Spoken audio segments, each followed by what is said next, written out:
ముందుగల మనతొలి వెలుగు ప్రేక్షకులు అందరికీ నమస్తే. కల్వకుంట్ల కవితమ్మ ముచ్చట, గుంటకల్ల జయేశ్వరరావు ముచ్చట, వీళ్ళ ఇద్దరు ముచ్చట జర గమ్మతుంది. ఒక 5-6 నిమిషాలు చెప్తే ఎక్కువ చెప్పాను కానీ ఇదే ప్రయత్నం చేయరు. వీళ్ళ నాటకాలు చూడురే. ఈమెమంటదంటే నా పైన అనుచిత వ్యాఖ్యలు చేస్తూ లోలైతే ఉండరో వాళ్ళ వెనకంగా పెద్ద నాయకుడే ఉండని ఆమంటది. దానికి కౌంటర్గా గుంటకల్ల జయేశ్వరరావు ఈయనేమంటాడంటే, జయేశ్వర రెడ్డి ఈయనేమంటాడంటే కేసీఆర్ బద్ధశత్రువుల మాటలే ఆమె మాట్లాడుతున్నారు. అంటే కేసీఆర్ బద్ధశత్రువులు అయితే ఎవరైతే ఉన్నారో వాళ్ళు మాట్లాడవలసిన మాటలన్నీ ఈమెనే మాట్లాడుతుందంటే ఆ శత్రువులు ఈమె ఇద్దరు కలిసి సోపతే అన్నట్టు ఈయన చెప్తుడు ముచ్చట. అంతే కదా మరి. నేను కనీసం గెలవడంలో గెలిచిన గుంటకల్ల జయేశ్వర రెడ్డి చెప్పే ముచ్చట ఏంటంటే కనీసం నేను గెలవడంలో గెలిచిన, కొందరు గెలవ కూడా గెలవలేదు. అయినా కానీ లెసలెస్ చేతుల పడుతున్న ఏం పని కానీ ఎమ్మెల్సీ కవిత పైన ఈయన జర కసుపుసులాడుతున్న ముచ్చట. ఒక లిల్లీపుట్ నాయకుడు నల్గొండలో బీఆర్ఎస్ పార్టీని నాశనం చేసిన ఒక లిల్లీపుట్ నాయకుడు ఆమెవరు ఈమెవరు అని మా గురించి మాట్లాడుతూ ఉన్నారంటే మరి ఆయనకు ప్రోత్సాహం ఇస్తున్నది ఎవరో కూడా ప్రజలు ఆలోచించుకోవాలి. ఇవాళ నల్గొండ జిల్లాలో ఒక సీటు కూడా రాలే. ఆయన సీటు సాగు తప్పి కన్నులొట్టవైన చందంగా చివరి నిమిషంలో అనుకోకుండా గెలిచినటువంటి సీటు. ఎన్నడూ ప్రజా ఉద్యమాలు చేయలే. కేసీఆర్ గారు లేకపోతే మరి నువ్వెవరు? అది కూడా ఆలోచించుకోవాలి కదా. కేసీఆర్ గారు లేకపోతే బీఆర్ఎస్ పార్టీలో ఉన్న ఏ నాయకుడైనా ఎవరు? ప్రజలకు మనందరినీ పరిచయం చేసింది కేసీఆర్ గారే కదా. మనలో మనం కన్ఫ్యూజన్ ఉన్నప్పుడు ఇష్టం వచ్చినట్టు మాట్లాడుకోవచ్చా? ఈ లిల్లీపుట్ నాయకుడు మాట్లాడంగానే ఇంకో చిన్న పిల్లగాడు నిన్నగాక మొన్న మా పార్టీలోకి వచ్చిన వాళ్ళు కూడా ఎటుపడతట్టు మాట్లాడు. అసలు ఎవరు మీరు? మీకు తెలంగాణ ఉద్యమంతో సంబంధం ఏంది? బీఆర్ఎస్ అధికారంలోకి వచ్చినాక బీఆర్ఎస్లోకి వచ్చి పదవులు పొంది ఉల్టా నా మీదనే మాట్లాడతారా మీరు? మేము ఉద్యమం చేసిందే మీ మీద కదా.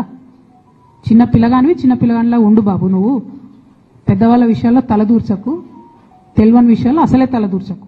నీ వెనకాల చాలా మంది ఉన్నారు అని అనుకుంటున్నావేమో. వాళ్ళ సంగతి కూడా ప్రజలకు వస్తుంది, తెలుస్తుంది. ఎప్పుడో ఒకసారి అన్ని బయటపడతాయి. ఒక ఆవేదనతో చెప్తున్నా, నేను ఉట్టిగా చెప్తలేను. రాజకీయం చేయొచ్చు కానీ ఇంత నీచంగా ఒక ఇంటి ఆడబిడ్డ మీద ఇటువంటి మాటలు మీరే అనిపించి స్పందించకుండా ఉంటారా? తెలంగాణ ప్రజలు ఊరుకోరు. నేను చెప్తున్నా. కేసీఆర్ కి బద్ద శత్రువులుగా వ్యవహరిస్తున్న వాళ్ళు, కేసీఆర్ క్యారెక్టర్ ను అసాసినేట్ చేయాలని చెప్పి దశాబ్దాలుగా ప్రయత్నం చేస్తున్న వాళ్ళు, బీఆర్ఎస్ కథం చేయాలని చెప్పి ఆలోచిస్తున్న వాళ్ళు, ప్రయత్నం చేస్తున్న వాళ్ళు, దాంట్లో ముందరగా ఉన్న రేవంత్ రెడ్డి, రాధాకృష్ణలు నా గురించి ఏం మాట్లాడినరో ఏం రాసినరో అదే మాటల్ని మళ్ళీ వదిలివేసే ప్రయత్నం చేసినందుకు ఆమెకు నా సానుభూతిని తెలియజేస్తాము. ఓకే, నల్లగొండ జిల్లాకు సంబంధించి 25 సంవత్సరాల కాలంలో జరిగిన ఉద్యమాలన్నిటికీ, వచ్చిన విజయాలన్నిటికీ నాదే బాధ్యత, నేనే కారకుడిని అని కనుక వారు భావిస్తే ఈసారి జరిగిన ఓటమికి కూడా నేనే బాధ్యత వహిస్తా. నాకేం భయం లేదు. తప్పకుండా గెలుపు మాత్రమే నాది, ఓటమి నాది కాదని పాల్పోయేవాడిని కాదు. నేను గెలుపుకు నేనే బాధ్యత అయినప్పుడు ఓటమి కూడా నేనే బాధ్యతని, ఓటమికి నేనే బాధ్యత అయినప్పుడు గెలుపు నేనే బాధ్యతని. 2001 నుంచి ఇప్పటి వరకు జరిగిన నల్గొండ జిల్లాలో జరిగిన ఉద్యమాలన్నిటికీ, గెలుపడంలన్నిటికీ నేను బాధ్యత, నాకేం సందేహం లేదు. నేను ఒక్కరిని మాత్రమే కాదు. తప్పకుండా పార్టీ అనేది గొప్పది, పార్టీ అనేది పెద్దది. మన గెలుపోవడంలకు అన్నిటికీ పార్టీ ఉంటుందబ్బా. మనం వ్యక్తులుగా ఏదో చేస్తామని అనుకుంటే అది వాళ్ళ భ్రమ. నేను గెలవడానికి అంటే నేను మ్యాచ్ ఆడుతుంది కన్నా పోయినా పాడైపోను. మ్యాచ్ ఆడుతుంది కన్నా పోయినా ఒక బాల్ వస్తే బాల్ తోటి ఒక బాల్ అయితే కొట్టినా కానీ బాల్ రాకముందుగా వికెట్ అయిన వాళ్ళు చాలా మంది సెల్ఫ్ అవుట్ అయిన వాళ్ళు. మరి ఆలేదు నా గురించి మాట్లాడలేదని ఆయన అంటాడు. మీరిద్దరు 2 తోడు దొంగలు కాకుంటే మీరు అయివాన్ వల్ల రేపటి కేసీఆర్ ఇద్దరు కూర్చోబెట్టి చెరొక కూసి ఇచ్చి చెరొక ఛాయ చేతిలో పెట్టి చెరొక బిస్కెట్ ప్యాక్ చేతిలో పెట్టి ఏమైందిరా జయేషా, ఏం లేదు నా బిడ్డను ఏమంటామంటే ఓ పల్లా నీకేమైంది పోరి, నీకు ఒకటే పని నువ్వు సపరేట్గా నీ అంతలో నువ్వు నీ కడుపు నువ్వు తిని ఉగకుండా ఏమో అలా నీళ్ళకి లొల్లి పెడుతున్నావు. అయ్యా బాపు నేనేమన్నాను బాప అంటదా అన్నది. ఈమె ఈయన కూడా కట్టినాడు రా అయ్యా దొర ఏం కాదయ్యా ఏం కాదు కవితక్క నేను అందరం కలిసే ఉంటామని అనడు కథలు పడుకుంటా అన్ని ఆమె గురించి మాట్లాడడం వృధా అని కేసీఆర్కి చెప్పిండట ఈయన. కేసీఆర్ బద్ధశత్రువుల మాటలే ఆమె మాట్లాడుతున్నారు. ఎమ్మెల్సీ కవిత పైన జయశ్రీ రెడ్డి చెప్తున్నాం వచ్చట. ఇప్పుడు ఈయన ఏం మాట్లాడుకొస్తారంటే నేను ఏ పని చేసినా కానీ కేసీఆర్ అయితే నా వెనకంగానే ఉంటాడు. కేసీఆర్ లేనిది నేను లేను, కేసీఆర్ లేని తెలంగాణ లేదు అని మాట్లాడతాడు. అవునా ప్రజలారా, నేను ఒక ముచ్చటడతా. కేసీఆర్ లేని తెలంగాణ లేదు, కేసీఆర్ తెలంగాణ, తెలంగాణ కేసీఆర్ అంటే మరి ఈయన దొంగ నిరాహార దీక్ష చేసి నేనే తెలంగాణ మొత్తం రాష్ట్రాన్ని సాధించుకొచ్చినా అని చెప్పుకునేమో కేసీఆర్ అంటాడు. మరి ఈ తెలంగాణ కోసం ప్రాణాలని అర్పించిన మరి అమరవీరులను ఏమనాలి? వచ్చిరాన్ని నిరాహార దీక్ష చేసినందుకే గింత ఎత్ర పడితే మరి ఈయన కోసం కొట్లాడిన విద్యార్థులు ఏం కావాలి, మేధావులు ఏం కావాలి, అమరులైన వాళ్ళు ఎంతమంది వాళ్ళేం కావాలి? కనీసం చచ్చిపోయిన వాళ్ళని పలకరించాలని వచ్చింది వాళ్ళ ఇళ్ళకి పోయి వీళ్ళు ముచ్చట చెప్తారు. కేసీఆర్ ఏది చెప్తే అదే తెలంగాణలో. కేసీఆర్ ఏది చెప్తే అదే. ఏ కాలంలో ఉన్నాడో ఈ జయశ్రీ రెడ్డి అయితేంది, కవితమ్మ అయితేంది, కేటీఆర్ అయితేంది, హరీష్ రావు అయితేంది. కానీ కేసీఆర్ ఒక్కదే కాదు తెలంగాణ. కేసీఆర్ ఒక్కడే అక్కడ వృత్తిని పట్టుకరాలే తెలంగాణని. తెలంగాణ కోసము 100 మంది ఆత్మ బలిదానం చేసుకుంటే వాళ్ళ శవాల పైన నిర్మాణం అయింది తెలంగాణ. వాళ్ళ శవాలు అనవద్దు, వాళ్ళు అమరులు కాబట్టి వాళ్ళు దేవుళ్ళు అనాలి. కసంటోళ్ళు కష్టపడి తెలంగాణ తీసుకొచ్చి పెడితే వీళ్ళు నాటకాలు చేసి ఈమె జెర్సేపు కాదు నాటకాలు చేస్తుంది, ఆయన జెర్సేపు నాటకాలు చేస్తారు, వీళ్ళిద్దరు పోతారు, మళ్ళీ ముసలోని కాడ కూర్చుతారు, ముసలోడు ముచ్చట చెప్పగానే మళ్ళీ 2 రోజులు వేసి అప్పుడు ఉండదు. ఇదంతా స్థానిక ఎలక్షన్లో ఒకటి వచ్చినాయి. ఈ స్థానిక ఎలక్షన్లో ఒకటి వచ్చి ఇవన్నీ కథలు వస్తాయి. ఇంకోటి ఇప్పుడు ఏది మన జయశ్రీరావు క్లియర్గా చెప్పింది కదా ముచ్చట.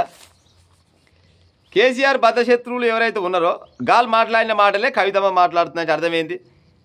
కవితమ్మకు ఈ బీఆర్ఎస్ పార్టీ అంటే ఇంట్రెస్ట్ లేదు.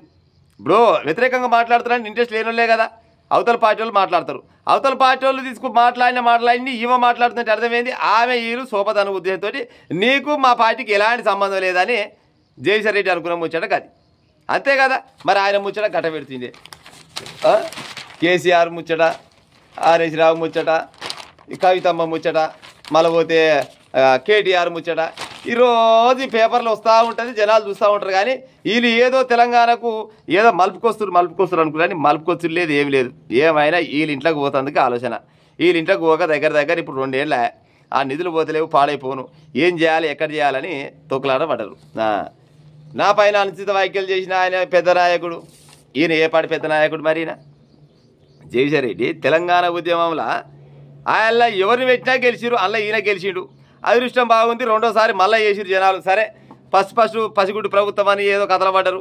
నినమననే వస్తే నినమననే ఏరుపడ్డ సంసారంలో ఎట్లుంటుంది, పాడైపోను, తలచెమ్మ ఎక్కడ వాయ, భూమి ఎక్కడ వాయ, బుట్ట ఎక్కడ వాయ, చెప్పులు ఎక్కడ వాయ, ఈ ఎక్కడ వాయ అని ఏదో పిట కథలు చెప్పుకుంటే 5 ఏళ్ళు గడిచింది, అయిపోయాయి. ఆ తర్వాత మళ్ళీ సరే అయ్యో ఈ మొత్తం వాళ్ళకి ఒకసారి చీసి పెడితే అనుకొని 2వసారి మళ్ళీ చేసిరు. 2వసారి గెలిచినాక ఇక అప్పుడు ఆయన పని చేసి కాళేశ్వరం ప్రాజెక్టు మొదలుపెట్టుకుంటుంది, భూములు గుంజుకుంటుంది, సకదానంగా ఎంతోమంది విద్యార్థులు మీట మన్ను పోస్తుంది. ఇవన్నీ చేసిరు కాబట్టి ఇవన్నీ పాపాలు అన్నీ నెత్తలు చుట్టుకొని జనాలంతా కళ్ళు తెరిచి మిమ్మల్ని ఇంట్లో వండబెట్టింది. ఇంట్లో వండబెట్టినాక ఇవాళ సపరేట్గా సరే జనాలకు ఏం చేస్తే మళ్ళీ అధికారంలోకి వస్తామని ఆలోచన ఉండాలి. కానీ వీళ్ళ పంచాయి పాడైపోను, వీళ్ళ పంచాయి కొట్లాడమే సరిపోయి ఇంతసేపటికి. తండ్రి పంచాయి స్వభావం ముసలింది, ఏం పంచాయి లేదు. కానీ ఒక దిక్కు కవితక్క పంచాయి, ఓ దిక్కే హరీష్ రావు పంచాయి. ఈ మధ్యలో జయశ్రీ రెడ్డి కూడా తలిగిండు. ఈ జయశ్రీ రెడ్డి అంట కవితమ్మ చెప్తుంది ముచ్చట. ఈ తెలంగాణ రాష్ట్రంలో నల్గొండ జిల్లాని ఈ జయశ్రీ రెడ్డి అంటే ఆయన ఆగం చేసిండు. ఈ జయశ్రీ రెడ్డి అంటే ఆయన లేకుంటే నల్గొండ జిల్లాలో మొత్తం అది గులాబీ జెండాలు మొత్తం రెపరెపరెపలు ఆడేది అని అంటది. అవునా?